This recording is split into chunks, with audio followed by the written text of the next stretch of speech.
This is like date because others is still forward. This is, I think, this year. Oh, this is the sheriff. Yeah. Oh, okay. Yeah. This is the. Yeah. That's fine. Okay, we have got a quorum. It is 6:07, and so I'm going to go ahead and call this meeting to order. Those who choose can stand for the pledge of allegiance. You can stay seated for silent meditation. I pledge allegiance to the flag of the United States of America and to the republic for which stands one nation under God, indivisible, with liberty and justice for all.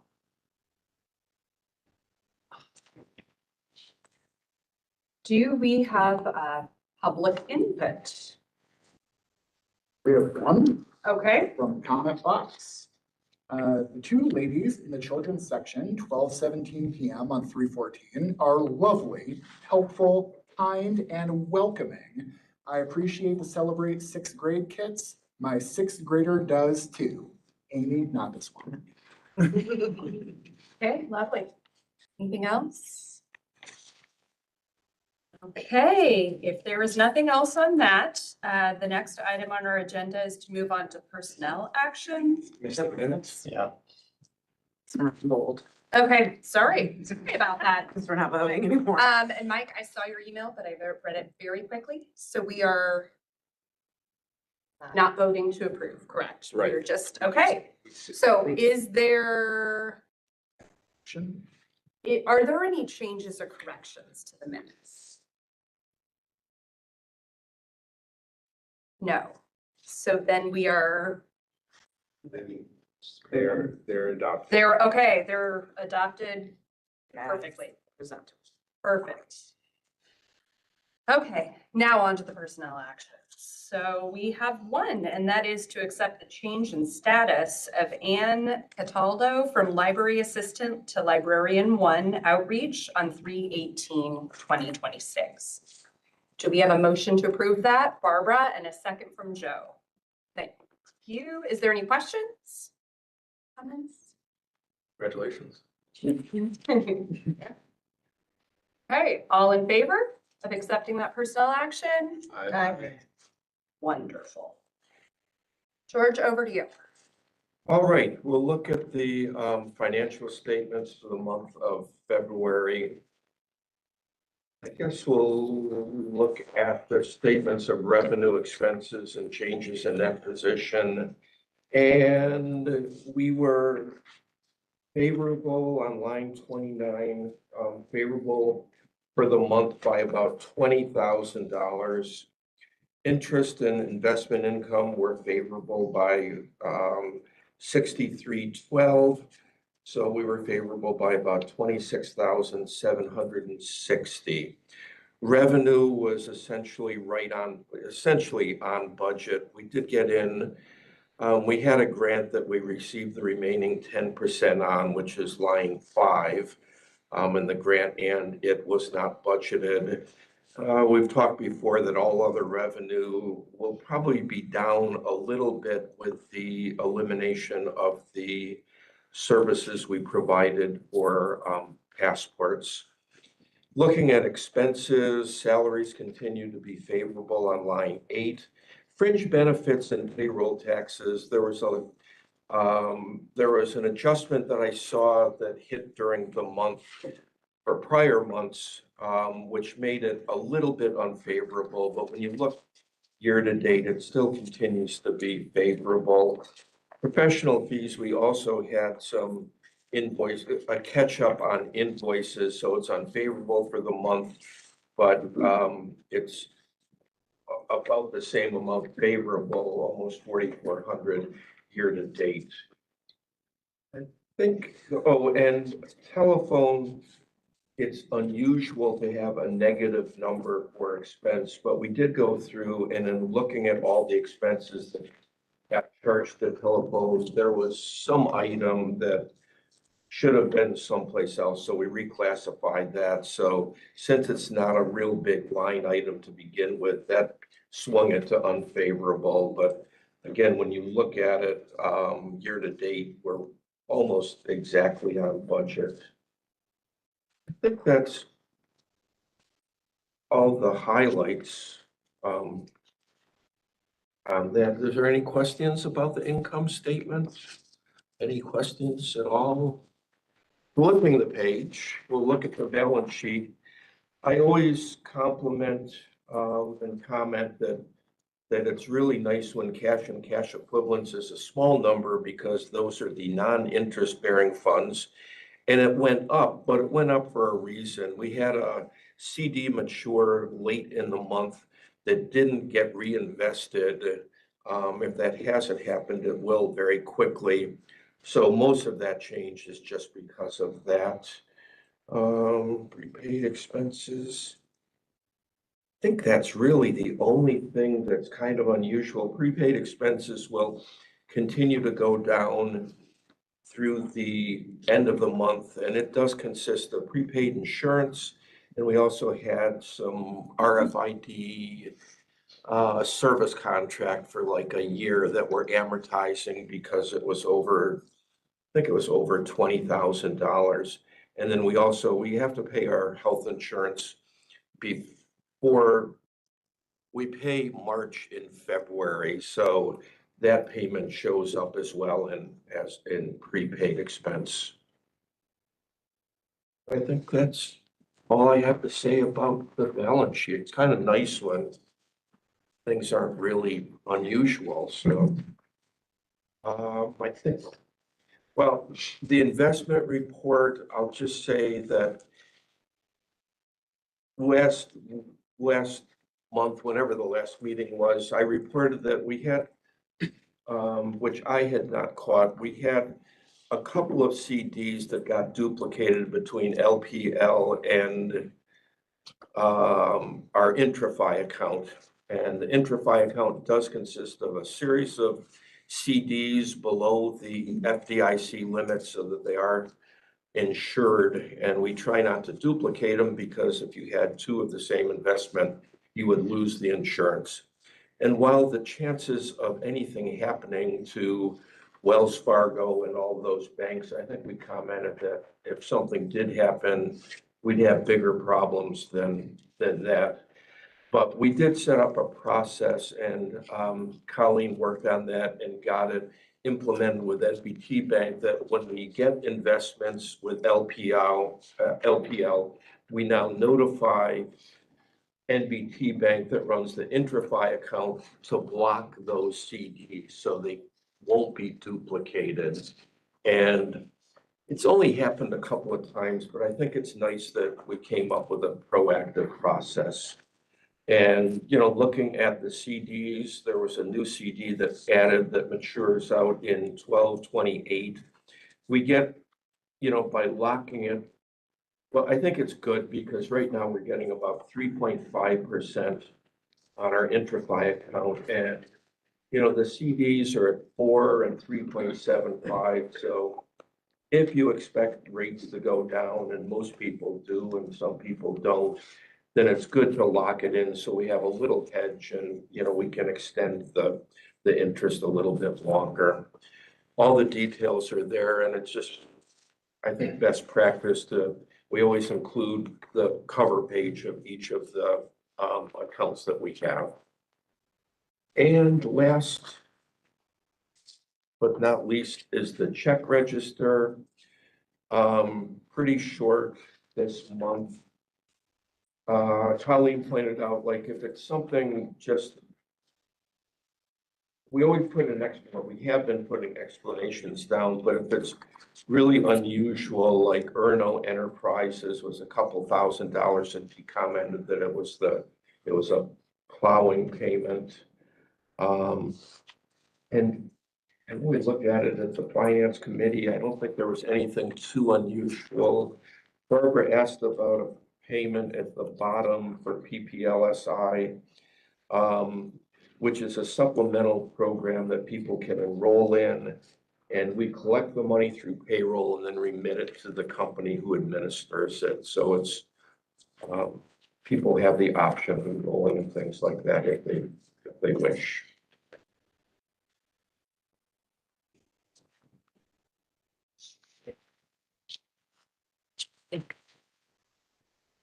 And unless there's questions on, Got a question for you. Investments? I'm sorry, On the investments? yes, Second page of the packet you've given us, there's a number of withdrawals here. Under account transaction details for NDT. are those the 277,000 that you're looking at? Yes. Withdrawals. So on the intra-fi account, when we get the tax levy or any money, we put it in and move it to the intra-fi account, which is within NPT, but it gets interest, so they try to manage it up into that. And then as the month goes along, as payroll comes up, they withdraw the money and put it in our operating account to cover payroll and Invoices. invoices. I couldn't think of what that was called. Let's just see, I'm curious. So we had, I mean, it's not an exact relationship, but if you look at the income statement, we had a loss of 292,000 and we withdrew 277,885, which is perhaps more coincidental than anything, but there should be a relationship like that. Okay, thank you. Anything else? Still 35 minutes ahead of schedule. You are. Wow. We have questions about the, oh, go ahead, Barbara. One quickie, on the reserve funds for this current fiscal year, the, what have we used some of the monies? Have we taken anything out of that reserve fund for So maintenance or? the only thing that we've done is look at it. So under capital improvements, line 26, which is the reserve fund. So typically we budget for it. And I think the budget for this year was 120. was it that? I guess if I look like it, 120,000. So what we did was we had a couple of items, and to be honest, I can't remember what they were. They were capitalized Furniture, there furniture. were desks and chairs, and then there was a computer station. It was furniture. Okay. So instead of just putting it into fixed assets, we put it here and then reported an equal amount of the budget so that you could actually see that we spent the money, because when it just goes into fixed assets, it kind of gets buried. Nobody ever sees the transaction. And, you know, I always like to think of it that the tax levy has to pay for our operating expenses, but it also has to pay for capital improvements. So that item really is coming out of the current year capital reserve fund. And in June, assuming we don't have any more capital expenses, we'll book the remaining budget. So if it's a budget of 120,000, then about another 95,000 will be in the budget and show presumably as a favorable budget in addition to whatever we have now and through the end of the year. So that's the money that we can use, like when we have grants from Upper Hudson and things such as that. For doing facility repair work, yes, that would be the same budget line. But this coming year, we're only putting in 204,000. Which is more than this year. More than this year, we've increased it. Yeah, yep.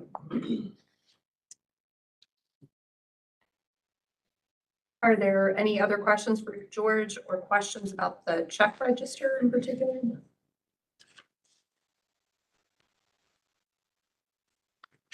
Do we have a motion then to approve the check register from February 26th to March 15th? Thank you, Mike. The second, Matt, appreciate it. Nothing lingering before we vote? Okay, all in favor of approving the check register? Aye.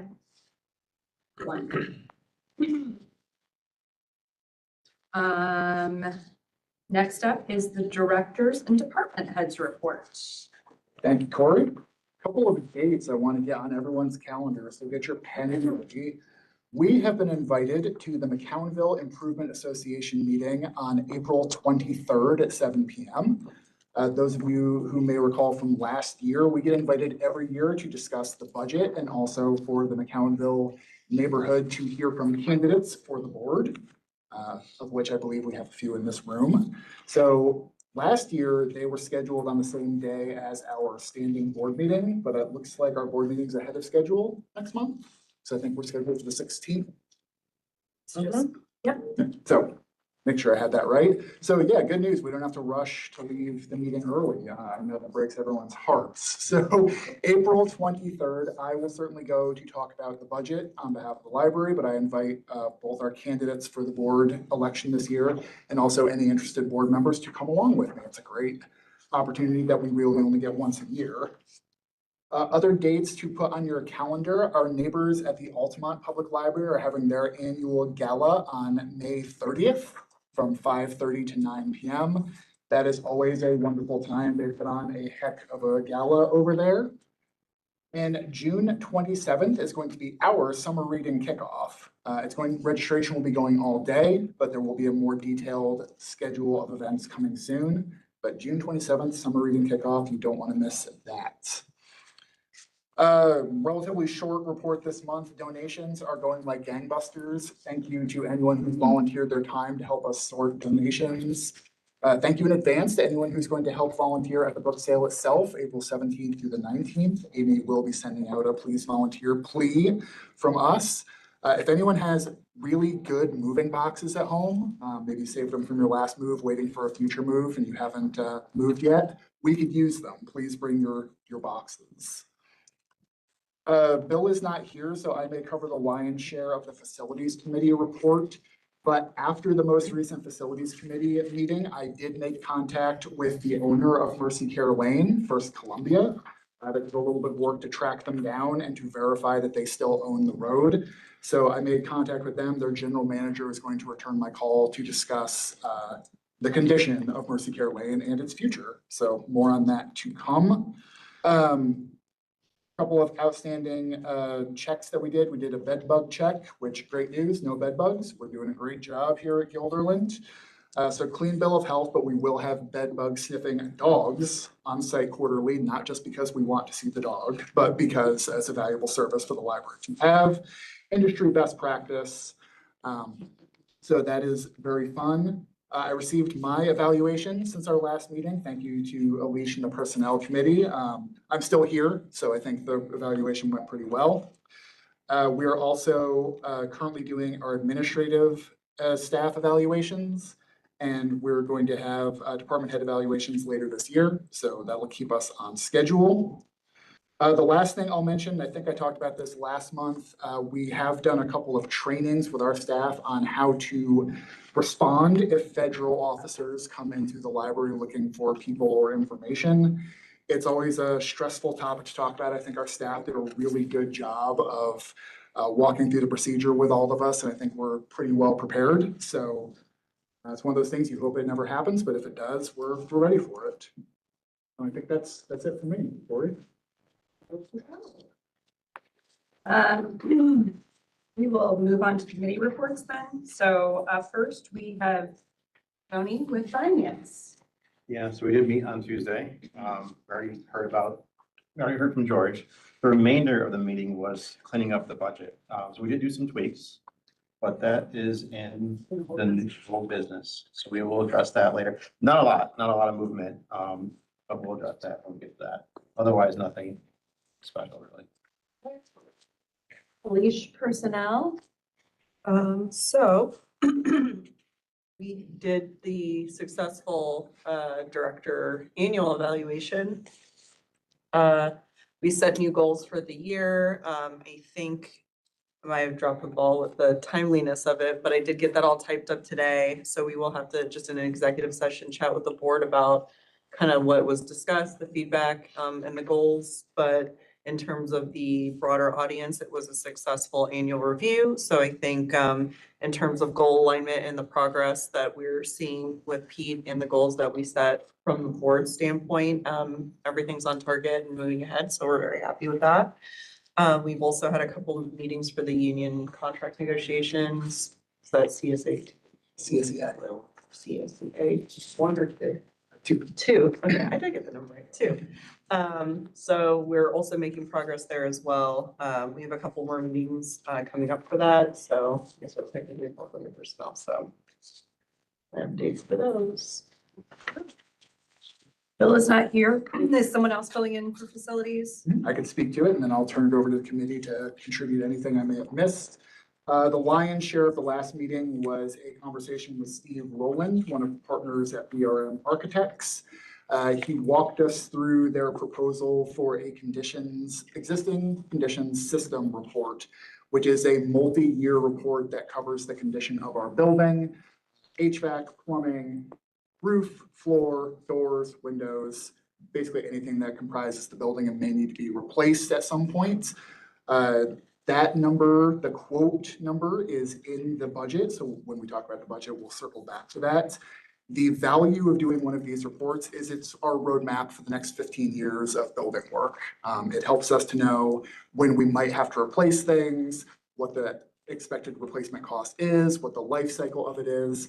And our hope as a staff is it allows us to get ahead of our maintenance. We're much better than we were, but I think we're still playing catch up in a lot of regards. So this will help us get ahead of our replacement schedule. Steve did also talk about what it would look like if we were replacing the skylights. As we've covered in the past couple of meetings, we did another attempt at remediation from a company called Titan. So far, knock on wood, it has not leaked, but it also has not been a torrential downpour. So we are still pricing out what a replacement for the skylight would look like. That is everything I have from Bill's minutes.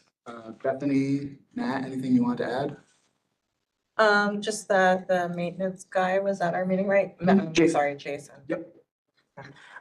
Yeah, and seemed like he was kind of in favor of us doing that to help the maintenance committee know what problems are coming up and how to get ahead of them. Thank you.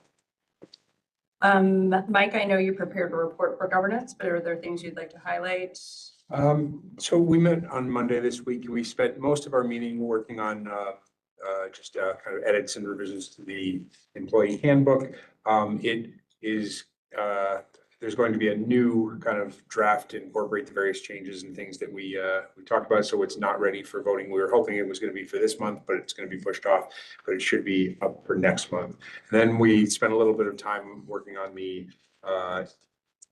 trustee education policy, but we didn't quite get that done too. We have a bunch of things that are in progress and moving along. So I'm optimistic that we're going to get through a lot in the remaining few months of our term year, but we'll see. Long-range planning, we met and decided upon our tentative goals and are now looking into the initiatives, excuse me, and metrics that we want to do after that. If anybody is interested in participating, learning more about where we're at, I believe we're meeting March 31st. It's the very end of March. Yeah, We've pushed it forward a little bit because of the school break. But we'll be meeting in here at 5:30, so come on by, learn what the plan is, and contribute. Bethany, is there anything from board development? No, just what Mike said, we did not meet the draft policies in front of governance, and we're working through that. Alicia, did the foundation meet? They did not. Took a little bit to figure out a date that worked for everyone, so that's actually coming up March 23rd at 6 p.m. So we'll have an update next time. Upper Hudson did have a meeting this month. I don't know that I have something groundbreaking to report from it, but trucking law, supporting all the libraries. Are there any committees that we missed or any other committee business? Okay, on to old business. We have 3 pieces of old business to discuss this evening. So the first is the tax TAP language resolution. I'm not certain who is prepared to speak on this, or if you just want me to I mean, put it forward. by way of context, we are not planning to exceed the tax cap. The number that we prepared for the tax levy in our budget is the maximum allowable amount, but it does not exceed the tax cap. In previous years, we've prepared a resolution in the event that we inadvertently exceed the tax cap, because doing so requires a board vote with 60% of the board members approving it. So it is a just in case resolution in the event of clerical error, administrative error, any sort of inadvertent exceeding the tax cap. So does anyone have any questions for Pete or George or anyone from finance about this before? I'm going to read the language aloud for the purpose of the recording in the minutes, but do folks have questions? We're not planning to exceed it, but just in case. This is something we've done historically. Past The 2 years. last couple of years. Yeah. Yeah. It's basically if there's like a math error or things like that, we just like mess up a little bit because even if it's over by a tiny amount, if we're over the number, we're over the number. So we violated the, the limits in, state law. So this kind of covers us. But it would require the 60% vote. Yes. Yeah. Yes. So this is just in case, not because it's a plan. Any other questions? Okay, I'm going to read the language out loud, including the last part that says today's date, and then ask for a motion on this. So the tax levy resolution is, whereas the adoption of the 2026-27 budget for the Guilderland Public Library may require a tax levy increase that exceeds the tax cap imposed by state law as outlined in General Municipal Law, Section 3C, adopted in 2011. And whereas General Municipal Law, Section 3C expressly permits the library board to override the tax levy limit by a resolution approved by a vote of 60% of qualified board members.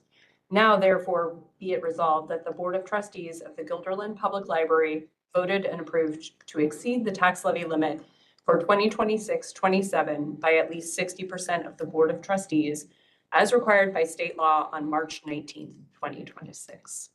Do we have a motion to approve that resolution? Thank you, Alish. Do we have a second?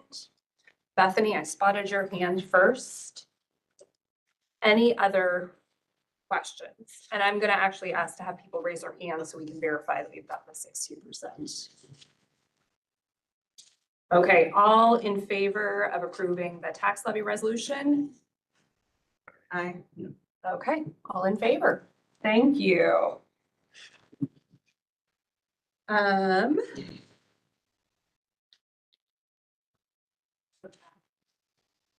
Okay, so next up is the budget that does not exceed levy, but let's discuss that. And who is taking the lead on that? I mean, I guess the easy part I'll take. The chair's block. So Didn't know we could do that. So the easy part is that the changes from last month when we were here. The ones that are highlighted in yellow, for example, the existing system control report, so that bumped from 21 from last month to 24 to reflect the addition of the report that he had mentioned earlier. So that was one increase. Luckily, it was offset by a few decreases. In line 50-30 for telephone, initially we had that up to $9,000. We knocked it back to 63. And I think that was in line with historical. I don't know why we pushed up to 9 in the first place. I can't remember. It was I think it was, we found subsequently the adjustants that Yeah. made this month go negative, Yeah. basically, and we realized that it just was reclassified. So we were over budgeting. The other adjustments were lines. I'm getting old, 1 second. 5016 and 5076 under miscellaneous. So HR services and staff recruitment dropped from 65 to 45 and 55 to 3,000 respectively. As a reflection of not doing so many background checks and probably not having, what was the other one? Not having as much, actually having to recruit, we were pretty close to fully staffed. So going forward, we don't think we're gonna need to have as much, so we knocked those both down. I think those were the only changes from the initial budget that was put out last month. I guess I should have highlighted the reserve, whatever the difference was, which was $4,200 ended Yeah. up in the reserve, changing the budget for the reserve. Yes. I think that's all I had. Oh, yeah. The other stuff was not important, just other costs for like RFID was a one-time, we'll do it again. But that was it. Pete had the other remainder of the questions that were raised last month, already outlined. George, you want to vamp for a minute while I pull that up? A lot of what? Vamp, Vamp. just distract everyone for a minute. Editorialize about the budget. You know, Yes. finance people are not good at making things up on the spot. We have to, have actual facts in front of us, which is always a good thing because these get filed under nonfiction. Well, your improv career is taking off because now I'm ready to speak. Okay. So of the other questions that were raised at the last meeting, there was a question about professional fees being up. So as noted by the facilities committee, most of this increase was the existing systems condition report. Our other fees, such as audits, are down. Attorney fees are predicted to be stable. And payroll services I'll speak to in a moment, but there is a bit of an increase there. There was a question about cyber insurance, so that was up a bit. We did double our coverage. So in the event of a cyber attack, an intrusion, a loss of data, we have more coverage now, which is a good thing to have.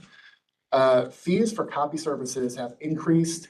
It looks like in previous years, we had just in the budget not reflected the actual amount of revenue we were bringing in. So this year's budget is a more accurate reflection of what's actually happening. So just catching up, the previous years were wrong, not this year. Payroll services are up, and the question was asked, are we getting more for our money? Yes, and we are very happy with what we are getting for our money. Payroll services are much improved. And there is a fee with every payroll that we run that varies a little bit based on how many checks we're cutting, what sort of reports they're running. But typically they're going to be fairly stable and within a window that we expect. And then the increase for circulation supplies, as George and I have talked about, when we do our initial projections, and this is version 6 of the budget, so we do have to go back and look at this a couple of times. The initial sweep that we do is we look at actuals on December 31st, and then we double them because we think if we're halfway through the year, we're halfway spent. What that does is it inflates some areas where we have large one-time costs or large front-loaded costs. So of the initial outlay for circulation supplies, almost all of it was one RFID purchase. We're not going to do that twice. So we revised that number to be more accurate. And then I think Tony covered the rest of the questions that I had. George, do you want to go back to thoughts on your profession and the state of our budget? No, hopefully not. I know we had an opportunity to review this and ask some questions at the last meeting. Just final thoughts, if there's any outstanding questions. Thank you all for doing this. I know that putting the budget together is exhausting, so appreciate everyone's efforts. Okay, if there is nothing lingering, then I will ask for a motion to approve our budget. Thank you, Joe. Is there a second? Matt, wonderful. So obviously it is not approved until they vote on it, but it will go up for vote in April. So all in favor of approving the budget as presented? Okay, wonderful. We're done with that piece. We have one more bit of new business. That's the snow removal MOA, which you may remember Pete brought to the table, I think 2 months ago. And so now we're returning to that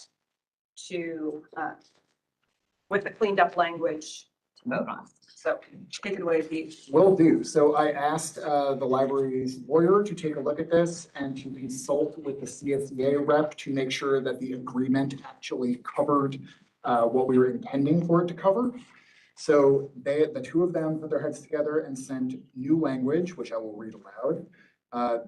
Most of the agreement is the same halfway through section A. So a 2-hour minimum payment at time and 1/2 the employee's regular hourly rate shall be made to the personnel of the operations maintenance staff for call-out assignments.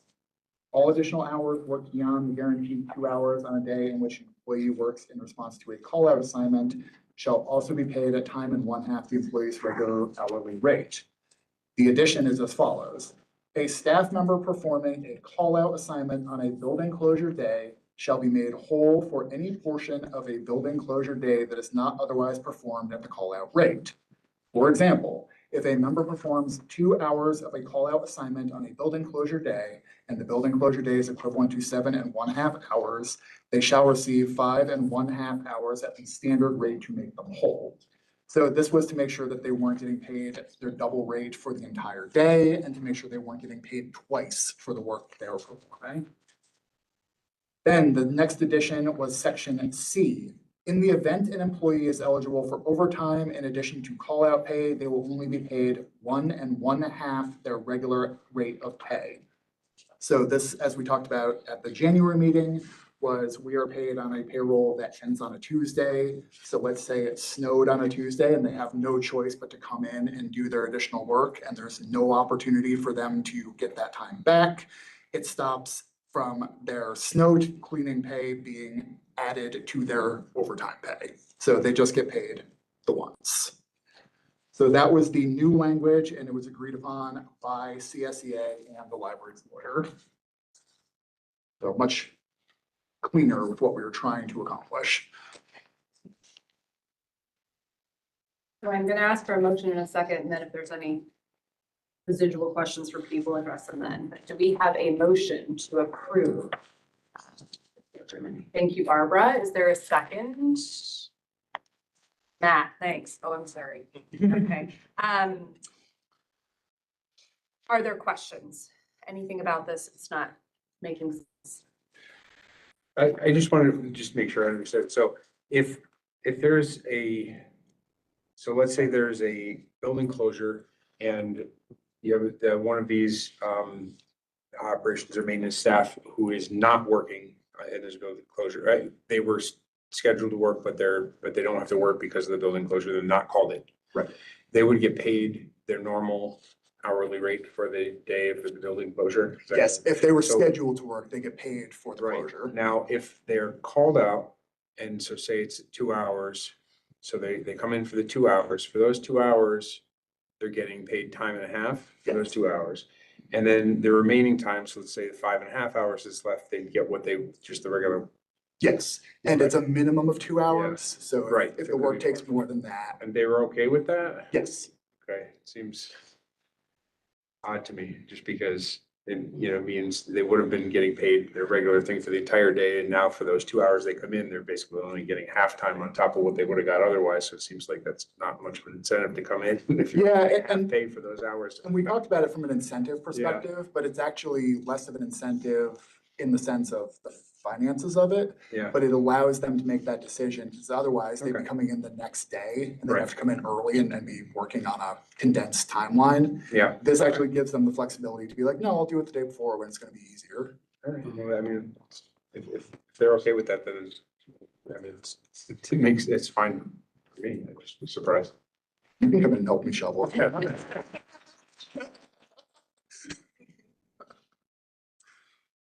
Anything else? Okay, all in favor? Okay, great. Thank you. We have a space now for new business. Is there any new business that we want to bring up? So I think this will probably be for next meeting then, just so people from the committee have time to review it, but I did have the director review typed up. But, so we'll do an executive session probably then. Okay. That makes more sense. I just want the personnel committee to read it over and make sure it looks correct from what we discussed. Anything else? Do we have any additional public input? Do we have board comments?